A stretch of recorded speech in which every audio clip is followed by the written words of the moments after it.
Hello, everyone, and welcome to today's LinkedIn Live. My name is Sarah Barnes-Humphrey. I'm the founder and host of Let's Talk Supply Chain, blended podcasts in the secret society of supply chain. And I am so excited to be partnering once again with the incredible team at Optilogic. Now, Optilogic has been a guest on Let's Talk Supply Chain, and we've collaborated on a couple of LinkedIn Lives together. In our last live, Optilogic CEO Don Hicks and I talked about how supply chain design is evolving to include not just a few analysts, but anyone in the company who has supply chain questions to answer. And that means that design can really start bridging the gap between supply chain leaders' objectives and their operations teams. And we're going to be continuing that conversation today. We're going to talk about supply chain design and how to use it to answer tactical transportation questions. So today I'm joined by Hayley Hoffman from Optilogic, and we also have Derrick of Lineage Logistics. And today we're going to be diving into how Lineage Logistics has solved a particularly time-consuming transportation optimization challenge. That's a bit of a tongue twister. Why their existing solutions weren't cutting it, and how Optilogic helped them trim their LTL freight analysis down to a tiny 20 minutes. This is collaborative problem solving at its finest, and I cannot wait to find out more. So welcome to the show to both Hayley and Derrick. Hayley, we're going to start with you. Can you introduce yourself? Give us a bit of a reminder of what Optilogic does in case anyone has missed our previous sessions together. Of course. Thanks for having me, Sarah. My name's Hayley Hoffman. I'm a principal solution designer based in Ann Arbor, Michigan. Been with Optilogic for 3 years. Prior to that, 3 years with Lamasoft/Coupa in solution design. And then even before that, I did 5 years at a biomedical research laboratory at University of Michigan. So I love applying my scientific background that I got in the lab to supply chain, working with our customers to help solve their challenges. And a little bit about Optilogic, quick intro there. We're the leading supplier of supply chain design solutions, also based in Ann Arbor, founded in 2018 by Don Hicks, who's, Sarah, as you mentioned, been a guest of the show before. Most recently in October, he was talking about AI and supply chain design. Great conversation there. And we enable businesses to evaluate trade-offs across financials, service, risk, sustainability to design resilient supply chains. And we're at about 70 employees and counting all over the globe. Awesome. Excited to be here. Yeah, I'm excited to have you here. And while we're on to introductions, for anybody who is watching the show, we want to hear from you. So make sure that you say hi in the comments. Let us know where you're tuning in from. And I want to see all the emojis over the next hour about how you are feeling about this conversation. Fire emoji, happy emoji, you name it. I want to see it all. All right, Derrick, over to you. Can you introduce yourself? Tell us about Lineage and what you do there as well. Yeah, excited to be here. Thanks for having me. Derrick Muilenburg. I'm based out of Holland, Michigan with Lineage. Our headquarters is in Novi, but I work remote. I'm with our data science team, and I'm focused primarily on network optimization and transportation routing. I've been with Lineage for 6 years. Prior to that, I worked for a TMS software developer / provider. I've got about 20 years in supply chain, ranging from direct purchasing, manufacturing, 3PL, 4PL, and then about the last 10 years working with food and CPG. Lineage, as a company, we're the world's largest temperature-controlled warehousing company with over 450 facilities in 18 countries across the world. So it's pretty fun. We get to work on a lot of exciting things. Our mission is to reimagine the global food supply chain, fight food insecurity, and eliminate waste at our facilities. So we help food get from the fields and the factories to the store. And I can see how both brands are aligned. And I did recently interview Adam, your Lineage co-founder, at TPM as well. And so I have been getting familiar with that story, and I'm super excited to have you both here. So let's get started with a bit of a background. Now, Hayley, we're talking about supply chain design as a way to kind of answer day-to-day transportation questions, but that might surprise some people who think supply chain design is just for big network optimization problems. So talk to us about that. What does that mean? What should everybody know? Yeah, excited that Derrick's got this really innovative, unique use case because typically people are thinking about supply chain design in these once in a while horizons, 5-year CapEx study, annual distribution network refresh. And even before that, just defining supply chain design, there's a lot of different ways to speak about it. And I love a paraphrase quote from Don about this, that supply chain design is when you remake your current supply chain, the one that you have, into a better one, or the one you need. So the process of modeling current, future state supply chains, analyzing the trade-offs between those different configurations to support your business decisions. So people are pretty comfortable with that definition and applying it to be that once in a while exercise. But we've really seen the paradigm shift, especially in the last couple of years, that once in a while exercise just isn't frequent enough.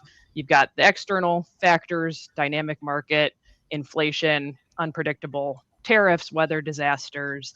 I'm sure everybody on the call has a dozen examples or more of those unexpected challenges to the supply chain that you need to be answered quickly, but don't fit into that perfect once a year time frame, or those disruptions don't always occur in the January planning phase for the model. So really need to be agile, resilient, innovative, creative to answer these questions more frequently.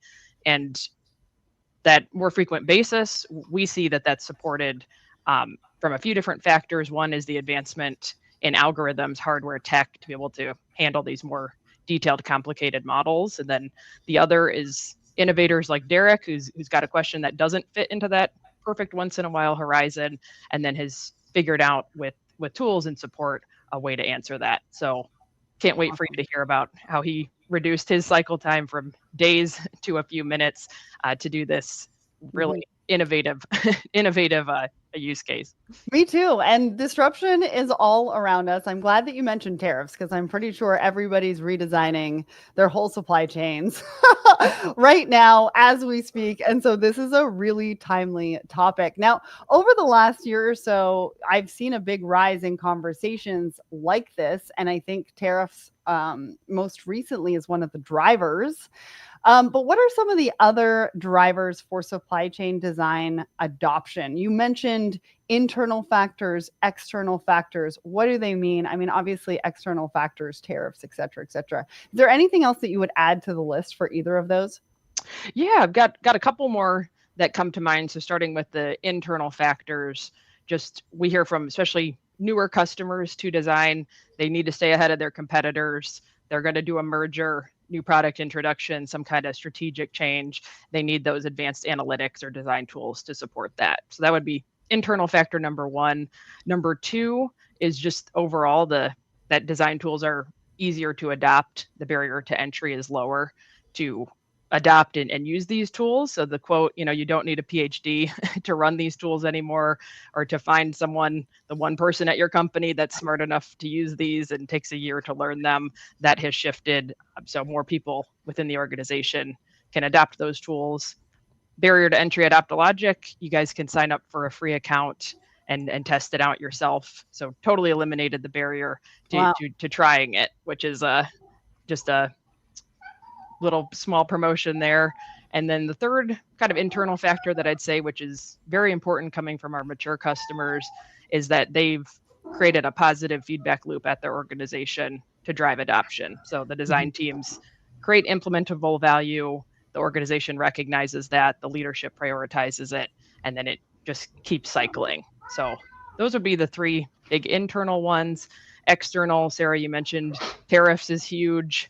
Other macroeconomic or political dynamics, inflation, labor shortage, risk, and the increase in frequency and disruptive weather type of events, other events, and then even just the pressure of adopting AI, machine learning, all of the other buzzwords out there that our customers are coming to us saying, hey, we need to start doing this. Can you please help us? Well, and an example of an external factor, as we sit here right now, I think I was hearing a cat. Both of you have cats, so you might hear a meow every once in a while over the next hour.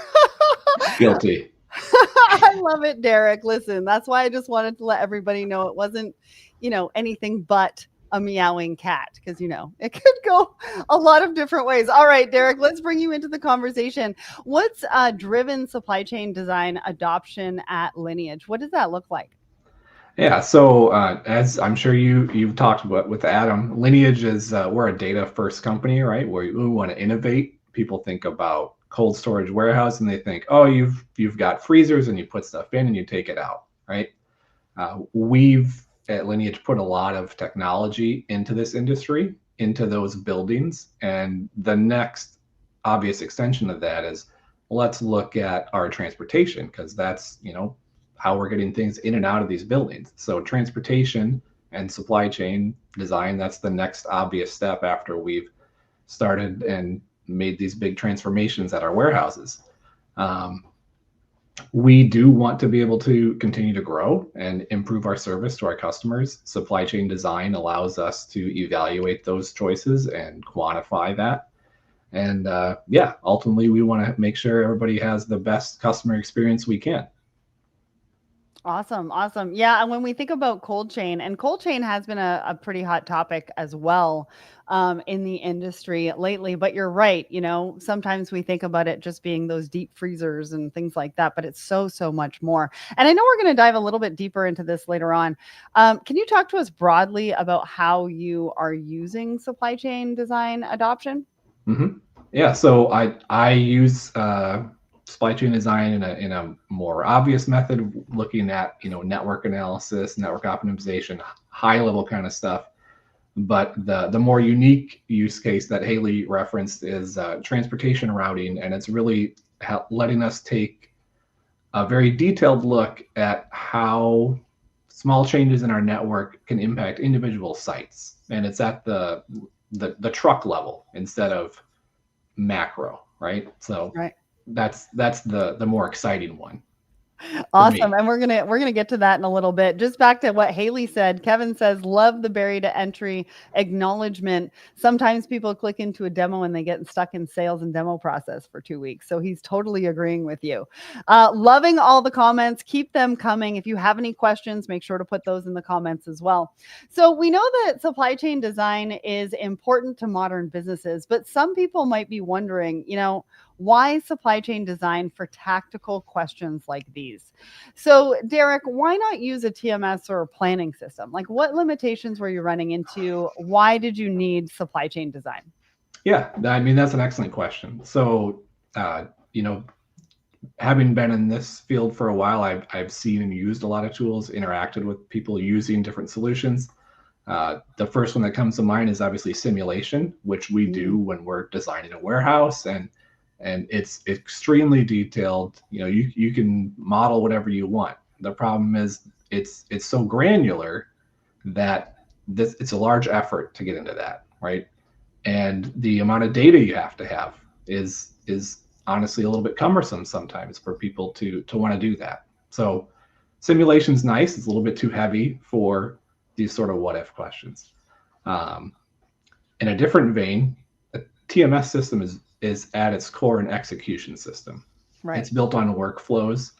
It's built in a method to be efficient for people to do business, not necessarily to ask questions that maybe don't fit how you do business today.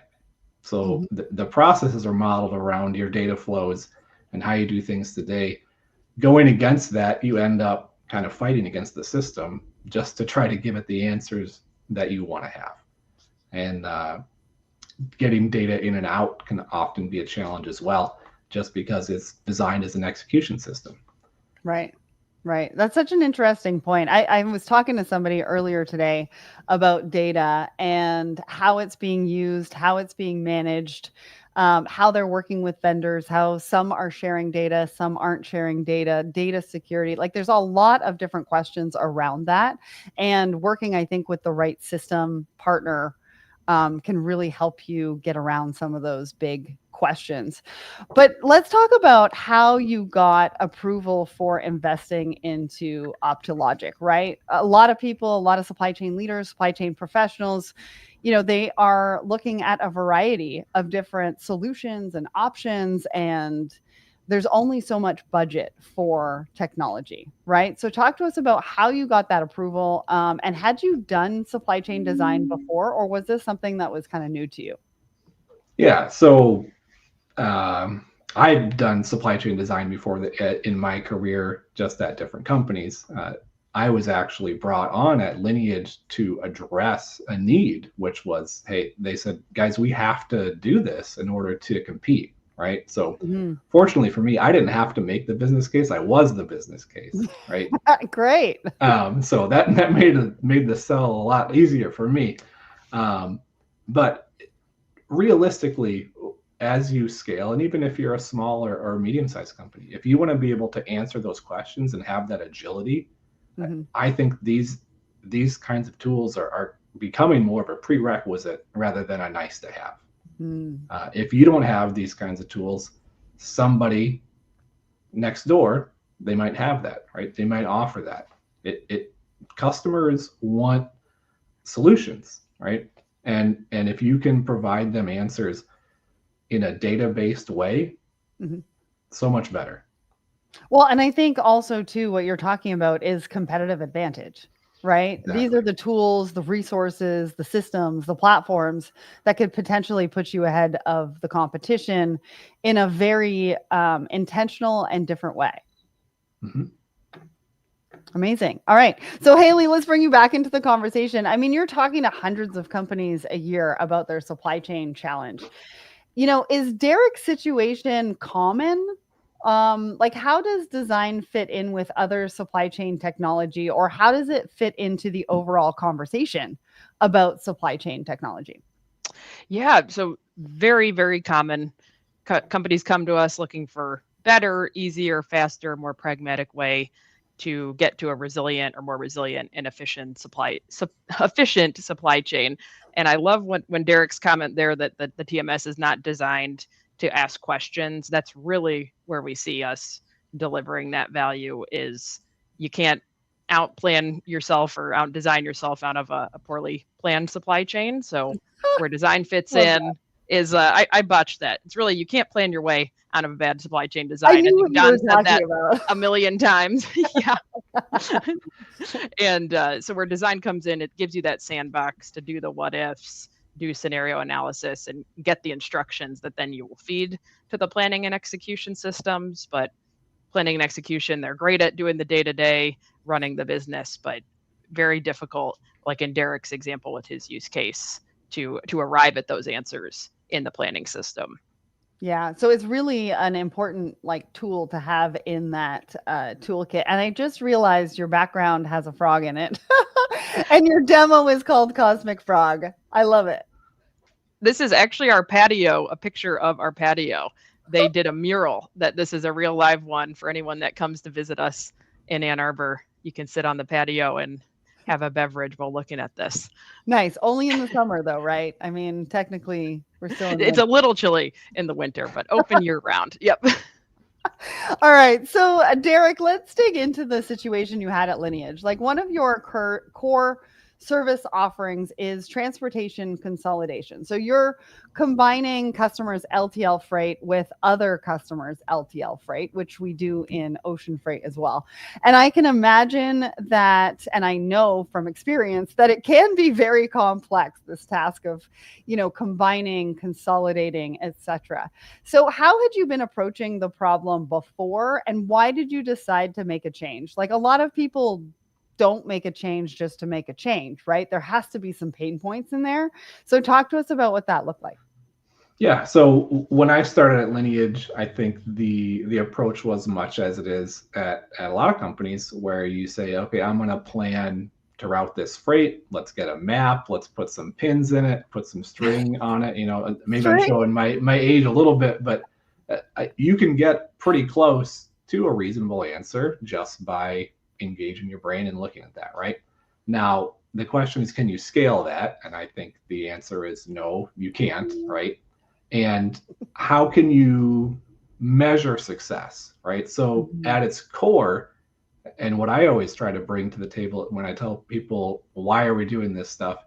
If you can't measure it, you really don't know if you're getting better, right? And that's one of the guiding principles of this analysis was we need to be able to measure what happens if customer A moves from this warehouse to this warehouse, or if we want to evaluate moving this particular group of products out of here over there. And those are the kinds of questions that we can answer not only at a macro level, but at a deep level using transportation routing. So the only way to do that prior to having Optilogic would have been to say, hello, Mr. Logistics Planner. I hope you're having a nice day. Can you please take these 500 routes that you ran last year, subtract this one customer's orders, tell me what that looks like, right? That's not really going to work. Can you do it in a TMS? Absolutely. Can you do it in a reasonable time frame? Maybe once. But we want to be able to run this, monthly, and evaluate as stuff changes within the network.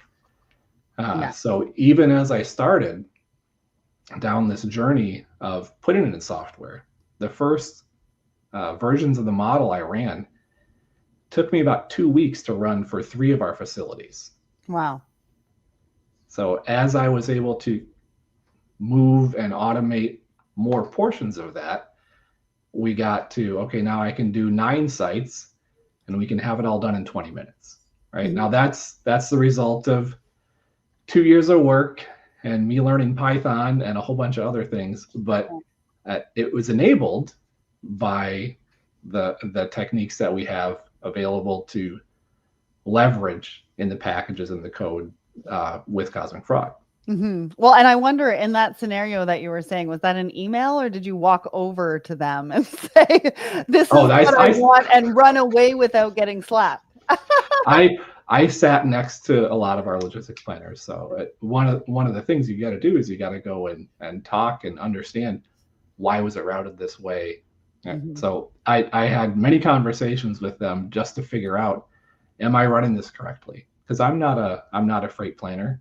Right. Even though I worked for a company that develops TMS, everybody has their nuances and different business processes. So, and I'm sure at some point or another, maybe not in your organization, but in some, we've always done it this way. Right? It's going to come up one time or another. And that's where innovation and conversation can take place, and we can create that change. So can you sort of describe how the current process works and how it's better than the old way? I mean, you did just say that you obviously can do those route planning a lot faster, but what are some of the biggest benefits to the team and to the company that you're seeing? Yeah. So one thing that I didn't even think about when I started down this was just having metrics and performance recorded in a way that we can go back and look over time and determine, looking back, when we made this change, did we actually see what we thought was going to happen, right? So as I've gone back and run all of these historical routing problems, we now have a thing in Power BI where we can go and look and we can say, oh, okay, did this customer's volume changes affect the routing of the future loads, right? Which is always something we tried to estimate, but you can't really know. The big part of it is, yes, it's faster. I don't have to spend as much time doing this. But a key part of that automation is reliability and repeatability, right? So I don't have to go to my computer and press a button and wait for the answer to come. I can schedule it. I know it's going to run. Everybody knows there's a cadence they can rely on. There are other people in the business that said, hey, you have this. I've been looking for that data for a long time. Can I see that report now, right? Because I want to use it for such and such use case. So it's grown beyond the original scope of the few people that I was originally running it for. Well, yeah, and it changes the conversation. I mean, you can now go into a meeting with several of the leaders of the organization and say, this is what we're doing. This is what it's capable of. And that's when those new use cases will come to light and you'll be able to support them in that. with one tool. Yeah. And one of the big things was that when we started, it was more about what if we move this business around? Now we've gotten to the point where we can say, a customer has approached us and they want to be in this site. Can you help us understand what that's going to do? Are we going to need more trucks? Are we going to be more effective? Right. And that helps us honestly get a better answer back to the customer, right? Mm-hmm. But also cash flow too, right? Sure, like sure. What are the future purchases, investments, and things that we need to make that we can, have an idea of today and plan. Exactly. Mm-hmm. So without getting too technical, because we need to keep this a little bit high level, but can you give us an idea of how you set this solution up? Like one of the biggest questions that we have when we're talking about technology is onboarding. Like what did that look like? How long did it take? Do I need a super user? I mean, Hayley talked about that earlier. We don't need a super user with this solution, I believe, because you mentioned that earlier. But what did that look like? Give us an idea. Yeah, so I had some workflows set up in our legacy solution that we had prior. So I spent a good amount of time converting those over into Python, but that's mostly because I had the business process in place already. I was just putting in a new tool. Getting it actually running inside Cosmic Frog was actually relatively painless. How it runs today now is almost entirely hands-off. Like I said, we have it scheduled. We're using our data warehouse, which is in Snowflake. Python scripts go and pull that information, run SQL queries, hand it off to Cosmic Frog. It runs those jobs, gets the answers back, and I have a collection of scripts that then take those results, do a little bit of formatting, and then present them to the end users in Power BI. So you're doing a little bit of formatting, but really you're putting it into English. Yes, and for people that haven't seen the output of these, right? Most people don't say, you know what I'd really like? I'd like to see a table with 20,000 rows. That's what speaks to me, right? I want to give people actionable intelligence, right? So that's why I didn't say spreadsheet. I said English. Yes, we developed a more concise form that looks at, okay, how does this change our accounts payable and receivable, and what does this look like? Yeah, absolutely. Well, Hayley, we're going to bring you back into the conversation, but I have one more question for Derrick, because as I mentioned before, supply chain leaders, supply chain professionals, they got a lot of options, right? It's kind of overwhelming. People are overwhelmed. They don't know which way to turn. And there are multiple options for supply chain design partners. Why did you choose Optilogic specifically? Like, run us through how you did that, what you considered, what that looked like. For sure.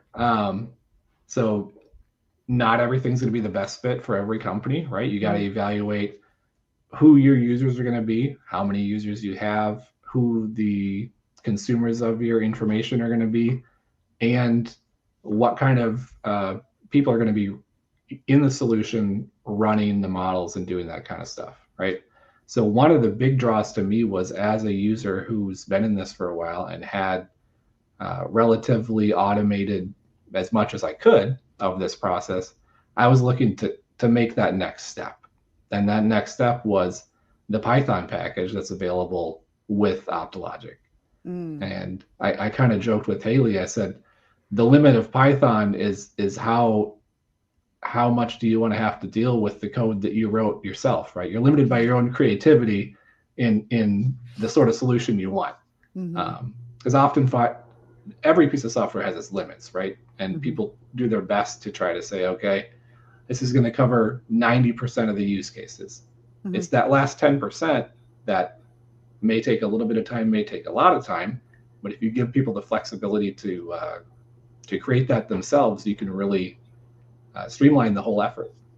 Yeah, absolutely. Well, I want to acknowledge everybody in the comments right now. We've got a lot of great comments. I do want to let you know that we have some really great resources in those comments as well. So go and check out those links.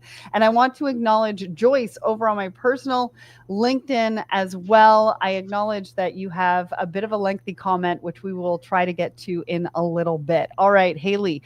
So, Is using supply chain design for LTL freight decisions something companies in other industries could put into practice as well? Like, can you give us an example of how this could be used by, say, a shipper or maybe another logistics provider that has potentially a different use case than Lineage?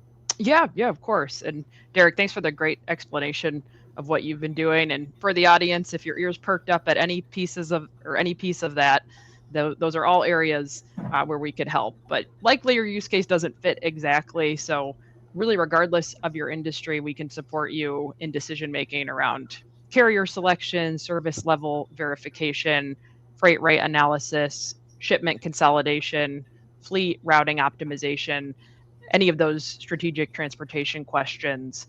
But going beyond routing, you can include transportation and what we've been talking about as one of those trade-offs, but bring in everything across the end-to-end supply chain, the warehousing piece, the sourcing piece, full end-to-end, if that's where your challenges or questions lie. So a lot of different places that you can go. Derrick, I love this use case, and especially earlier that positive feedback loop comment. That's exactly what you're doing as far as building a best practice of you're making it repeatable, you're sharing the results in a beautiful Power BI dashboard instead of saying look at row 2700 for the answer in Excel. So it's we're all learning a lot from how you're making this, not only from the technology piece but the process piece as well. Well, and really, what version are we on, Hayley? 2,000 rows. Right. Version 54. Maybe row 900,000. Yeah. I actually just recently read that there was and I can't remember the numbers. If I can find it, I'll mention it later, but there was a huge supply chain or procurement being handled on Excel as well. And I think recently it came out that the Formula One was handling a whole bunch on Excel as well, which is crazy. But it is being used in the industry, and we do need platforms and tools to be able to help, mitigate that. So we're not downloading and uploading, and we're on, line 2000. But I loved what you talked about in being able to use this in a variety of different scenarios. And I appreciate you for sharing that because, like you said, not every use case is the same. And everybody will use it a little bit differently, and they want to use it a little bit differently because, as we mentioned earlier, it can be a competitive advantage, right? Is that what you're seeing from talking to your customers, Hayley? Is that, they are using supply chain design and working with Optilogic as a competitive advantage? Yes, and I love Derrick's comment too earlier about how that's how he's seeing it and how Lineage is seeing it as well. Is just you can get by on the spreadsheet planning, and I know we joke about that, but I'm not surprised to hear Formula One might be using it. We hear that all the time, and you really need that scientific evidence backed, the metrics again that Derrick mentioned that come out of one of these purpose-built design tools to really convince people and sell the business on what decision you're going to go forward with. Yeah. So I want to go back to Derrick on this one. Like, what other supply chain questions have you or do you plan to tackle with supply chain models or supply chain design? Like, I'd love to hear you've already implemented this. It's working. You've realized the different use cases that you didn't even plan on happening at the moment. I'm sure you're looking or you're thinking about what else can we use this for in the future? Absolutely. So one of the things I forgot to mention too, one of the big sellers was why we picked Optilogic was the ability to scale. So historically, this kind of software has been run on your laptop. So imagine I'm running 180 scenarios and each one takes 8 minutes. That's a lot of real world time. With Cosmic Frog, I just hit go and it goes off into the cloud and I come back and get the results. And my laptop isn't a jet engine underneath my desk. So I like that. That's a time savings. And having that automation done now, looking forward, I'm going to try to look at all of the data we have available in our organization. We have a lot of customers. We have a lot of warehouses. We have customers that may not be a part of our transportation program today. I want to see if we can leverage Optilogic to help us identify, customers that might fit into those transportation programs. And I want to do that in a in a systemic way rather than waiting for sales to come to me and say, what do you think about this guy over here? I want to be able to take and give them a list and say, I think you should approach these customers because of factors 1 through 7 and the scaling we gave them. And I think they'd be a great fit. Right. So kind of Uno reverse it on the sales guy. Well, and I like the fact that you talked about working with a partner that you can scale with. Like we said, there's lots of disruptions. We don't necessarily know where business is going. We can try to plan for it, but we obviously need technology partners and solutions that are going to scale with us as we grow and expand. And that's a really, really important point to that. But also, I think the other important point that you made is being proactive, and it changes the conversation with the customer, right? You're able to, and your sales, you are empowering your sales team to go back into that customer and say, here's the data that we're collecting. These are the tools that we're working with right now. And we have the option to, help optimize what you're doing with us. And this is what we see as a potential future for our growth together. So not only is it scalable on the back end, it's also scalable on the front end as well. Exactly. And I'm sure they love that. I mean, who doesn't love an excuse to go back in and talk to the customer? And honestly, if I was a customer, I'd probably be happy too if somebody can come in and say, we've already identified an opportunity that's probably going to let you lower your costs and increase your service. That's another couple check boxes I can put on my annual review. That's right. That's right. Can you imagine walking in with that? So I just want to remind everybody who's listening and watching, we want all your questions in the comments because we are getting to that time and I want to make sure that we can get to all of those. But I want to take a moment to talk about tariffs and how they affect transportation rates at the moment, because this is kind of a hot topic. Supply chain design is a hot topic. Well, so is tariffs. So Hayley, how are your customers doing sort of what if analysis around this? Yeah. So it's almost like what if of the what ifs or what if analysis on steroids right now, right? Because it's you're having to make what ifs about, what if the tariff hits? What size will it be? When will it hit? How can we minimize financial impact? Change sourcing strategies around, create a risk playbook to be able to turn on scenario A, turn off scenario B, hopefully shift with some agility there. But the main thing as far as advice that we can help you with, our team has done in Jen Randall with the marketing team, we've got a lot of blogs, a lot of resources that you can access on optilogic.com to get some advice, some best practices there. And our team is always at the ready to help with these as well, because it's a lot of unknowns. But one other comment to add to it, as far as our mature customers that have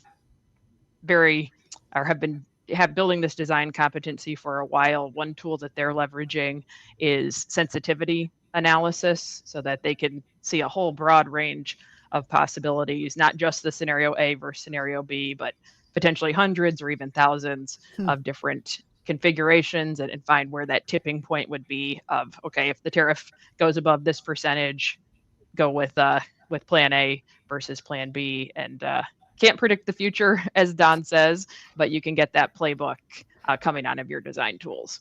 Get the playbook and get as close as possible to it.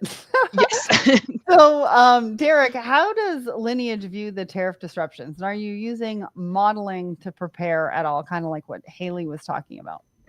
Yeah, I've had a few customers reach out to me as well to help them kind of get an idea of how that works. And I agree with Hayley. Oftentimes, it's not like you can click your heels and switch a supplier, right? So you're kind of stuck with it.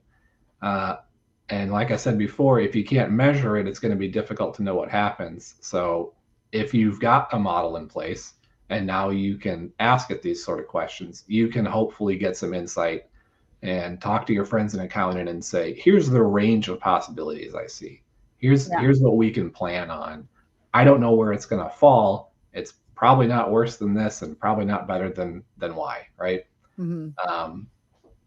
But also think about it, right? Like April 2nd, I believe it's April 2nd. April 2nd is coming. You can give these possibilities over to whoever needs them. Yeah, And you can say, take April 2nd afternoon out of your calendar because we're going to do one of 7 things. exactly. And that might mean changing some things in the database, et cetera, et cetera, et cetera, right? It just depends on what the role is and what actually needs to change. And for that change to be put in place, you can at least plan and say, hey, take the afternoon out of your calendar. We're going to do one of these 7 things. Yep. Love that.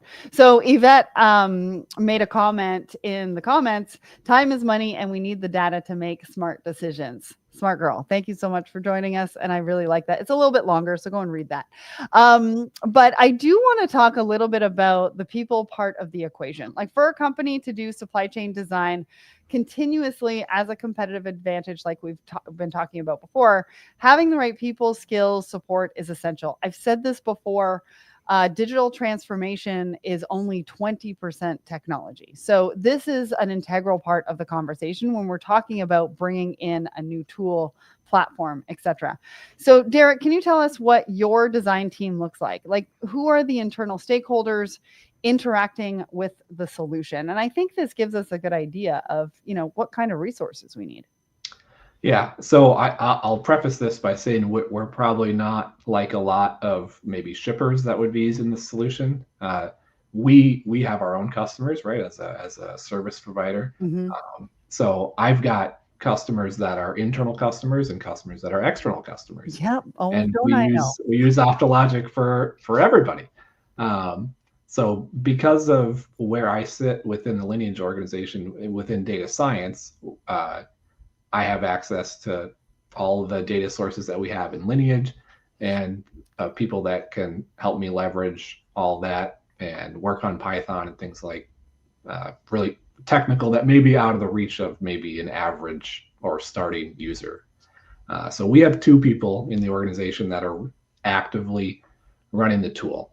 In terms of people that are looking at the output, many, many more than that, right? So we've got people, several people within an organization and several different organizations that are looking at the outputs of these. I work with our business development team. We work with our strategic customers. Those would be consumers of the output of our projects. And then we have project managers that help us balance all those plates, right? Because there's only 2 of us and there's a lot of models to be run. So they are invaluable in making sure we have a smooth journey for everyone. Yeah, I can only imagine. And actually, while you were talking about that, I had this funny thing, Hayley. I'm going to give you a bit of suggestion. You should run a cosmic frog party and you should have little frog, stuffies. I call them stuff. I have nephews, stuffies. And then you get a frog and you get a frog and you get a frog. That's going to bring everybody together and everybody's going to be super excited about bringing on a new platform. Okay. I got one already. We could do Oprah style at Opticon, June 4th and 5th. You guys can come and see if we do that. Go see Optilogic. What is it? Opticon? Opticon. Yep, June 4th and 5th in Detroit. You're going to throw a cosmic frog party and I want to be invited. I don't know about everybody else, but if you're in the comments, you want to be invited, raise your hand because I think we should all go at this point. So Derrick, one more question. You've got a lot of experience in the industry. Do you have any advice for other companies on how to get started with design? Absolutely. One of the biggest things I can say is start small, right? So often I've seen people come and say, I have an idea for a model. I'm going to run it. I'm going to solve world hunger. I'm going to do all the things. Tell me how to fill out the spreadsheet. I need to fill out all of these columns and I want to put 100,000 rows of data in here and I want to hit go and it's going to be the most beautiful project I've ever run, right? That's almost guaranteed to end in heartache. Start small. Start with something you understand. Even after, 15 years working in this stuff, I still will make an example model because I'm not quite sure how those cost elements will interact. I just made one yesterday with 2 customers and 3 different freight rates because I needed to make sure that I was applying that logic correctly. Mhm. So don't be afraid to start small. Don't be afraid to ask questions. I think it's called Frogger Pond is the community bulletin board that we have with Optilogic. It's been great. I've Awesome. gotten some valuable insights from other people that have been in this industry for a while. Everybody's super helpful. Nobody's afraid to share code. We're all trying to run the same stuff. I love that. And I love all the names. I giggle because like the names that we come up with for these things, or especially Optilogic, it just makes it fun, right? It's a reminder that we are in supply chain and supply chain is a fun place to be. And it should be fun and it should be exciting. And we should be having cosmic frog parties. All right. Hayley, so the Lineage team had design experience when they got started, which is what Derrick talked about a little bit earlier. What about companies that are totally new to design? Like, where does a supply chain exec begin, and how does Optilogic help companies get started? Yeah, a great place to begin is identifying that, hey, this sounds the bells are going off. This sounds like a capability I want to explore or potentially need at my business. And at Optilogic here, we're well positioned to support that brand new customer that's working in Excel or the push pin and strings, like Derrick commented earlier, all the way to the decades plus center of excellence team. So specifically for those new teams, we've got a methodology to assess what are your priorities, what order should we tackle them in, and have a best practices for adoption, making sure that you get the value. And to Derrick's point, we make a list of maybe 15 burning questions that you want to achieve, and the prioritizing is really key there, because you can't boil the ocean. You got to start small, grow the capability and the technology as the process is growing as well. So Yeah, we want to measure expectations so that we don't have any disappointment if you go big too quick, too fast. exactly. Yep. Anytime you try to tackling a home project or something like that, you know how it goes if you say, okay, I'm going to finish everything in this one day. Well, and I think you mentioned at the beginning of the show something about being able to test. Can you test the Cosmic Frog or the Optilogic solution? Like, what does that look like? Yeah.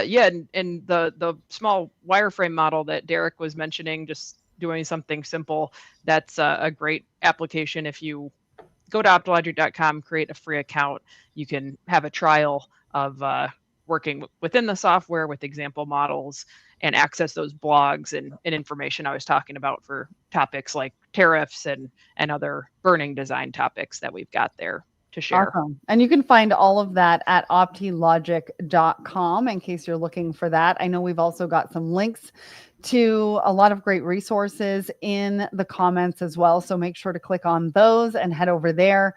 So we're coming to the end of the discussion. I think this has been great. It's been awesome to get to know Derrick, from your point of view, what this has looked like and what this collaboration could be, right? For other people, not only for Lineage, but then also looking at Optilogic. So what do you think is one key takeaway from today's discussion that you would like people to walk away from, either thinking about, taking action on, something like that? Because I'd like everybody to walk away with and taking some action on something. So Derrick, I'm going to start with you and then we'll go to Hayley. I'll go with what I said last, which is, don't be afraid to dream big, but start small, right? If you can get some success projects checked off, build that trust, then work your way up to solving the problems that, can make a real financial impact to your company. Absolutely. Hayley, last but not least, you get the last word almost. Yeah, I'm going to be provocative that the old design approach is dead. With these examples, you see we're getting into the new era of answering questions more pragmatically. And instead of trying to fit the problem specifically to the solution, you can tailor the solution to fit your problem, meet your needs, and be super creative like Derrick was with his approach. And I think kind of quickly and easily, right?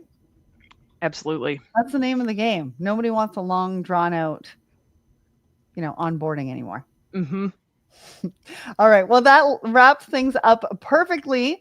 Thank you so much to Hayley and Derrick for joining me. Supply chain design is only going to grow in importance, and it's been really insightful to hear the impact that it's been able to have for Lineage with the help of Optilogic and effective collaboration. I always know that I love the word collaboration. So if you want to find out how Optilogic can help you with your supply chain design, head over to optilogic.com. Thank you so much to everybody who made their way to watching and listening and commenting today. We appreciate all of you, and we'll see you again soon.